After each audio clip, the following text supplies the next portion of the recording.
Genuine Kado kuyankhula zina ili ndikukhulupirira kuti ngakhale ana am'mathupini mukumudziwa bwino chifukwa chakuti iyeyo anasokosa mu nthawi yanu makamaka kwa amene anabadwa mzaka zoyambirira kuma 2000 kulekeza 2005 akhonza kumamukumbukira bwino chifukwa munthuyu mu nthawi ya ma 2010 11 12 13 anafika pokuti film industry anayigwedeza makamaka tikambe za ku Malawi.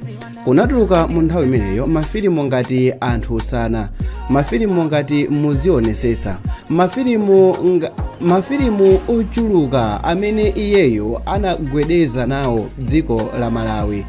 Mawu ake amene anthu ambiri amawakumbukira ndi mawu ngati mpeni wanga sadya nkhwani, mawu ngati Genuine Kado mmene anthu osiyanasiyana ngati Malemu Anyoni anakhalanso ndi iconic word imene amati Clocktower Mayazi.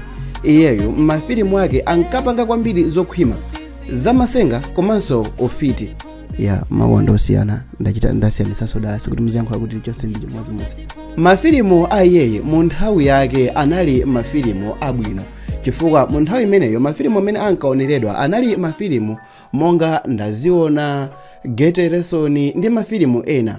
Koma kubwera kwa mafilimu ngati Anthu Osana komanso Muzionesesa zinayika pamapo Genuine Kado. Koma pakupita kwa nthawi amene ankapanga naye mafilimu iyeyo anasiya kujambula mafilimu, ndipo mwini wakeyo anazayeserapo kupita ku music industry kumene anayesera kujambula tima comedy music anayeserapo kujambula nyimbo koma sizinamchitire ubwino. Anayeserapo kujambula tema video tina kutengera kuti mu film industry mu nthawi imeneyo nkuti itafika pa chimponda chimera mafilimu ngati The Last Fishing Boat komanso mafilimu ngati Seasons of Life kunapezekano kuti mkuluyo sankapeza danga komanso kuphatikizapo nthawi imeneyo kumatuluka mafilimu obeba. Genuine Kado kapena tilankhule dzina lake lapachaunzika Yusufu Kachingwe anati pano ndi nkhani yabwino imene ndikufuna kuti tigawane. Dzina langa ndine Sam Mavita, tiyeni tikhale limodzi. Yusufu Kachingwe munthu amene anali otchuka atakhala pansi ndikuganiza kuti luso lake likhonza kumapita kumapeto. Papezekano kuti ali ndi idea ya filimu ataonkhesa ndalama zimene zikhonza kufunika kuti iyeyu akwanise kujambula kanema wake. Zapezeka kuti akufunika ndalama zokwana 35 miliyoni kwacha kuti kaswiriyo akwanise kuyika kanema wake pa mbalambanda. Yusufu Kachingwe amene amadziwika bwino ndi dzina lokuti Genuine Kado wagwirisa ntchito ndalama yokwana 35 miliyoni kwacha ndi cholinga chofuna kujambula filimu yake yatsopano imene akuyitchula kuti cholinga cha mneneri onyenga. Kado amene kumayambiriro kwa chaka chino anatulusanso kanema otchedwa Revenge of the Ghost wati anthu angapo amene sanawatchule mayina amuthandiza ndi ndalama zojambulira kanemayo ndipo ndalamayo yapezeka. Monga mwachizolowezi Kado wanena kuti mukanemayo mukhala atenga mbali akuluakulu pafupifupi makumi awiri, anthu okwana 20 chakuti akuluakulu amene timadziwa bwino, muzakhalanso zamasenga mbwehe, ndipo ndikukhulupirira kuti tadziwiratu mbali imene Yusufu Kachingwe azatenge. Zaka zambuyomu Kado anapereka chidwi kwa anthu muno m'Malawi makamaka tikabwera pa nkhani za masenga.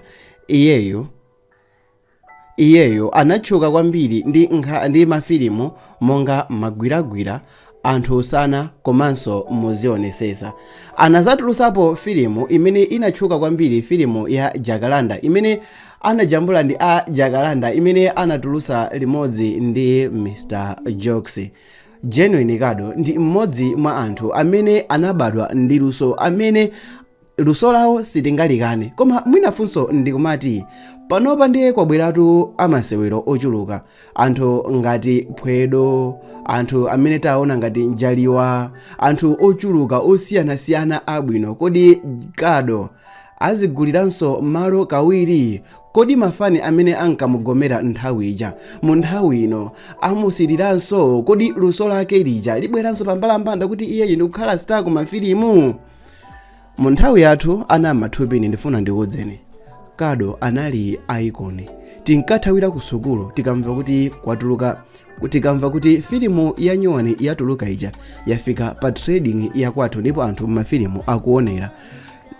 Anthu ankayamba kuonera mafilimu kuchokera mamawa mpaka na madzulo nkumangobwereza filimu yomweyo sinkakwana. Mu nthawi yathu Kado anali dolo. Ino yafika mu nthawi yano, ino ana mathupini, ino nthawi yano tikufuna tione ngati Kado akwanisenso kugwira malo amene iyeyo anakhalapo. Dzina langa ndine Sam Mapita. Onerani mavidiyo awiri osatirawa.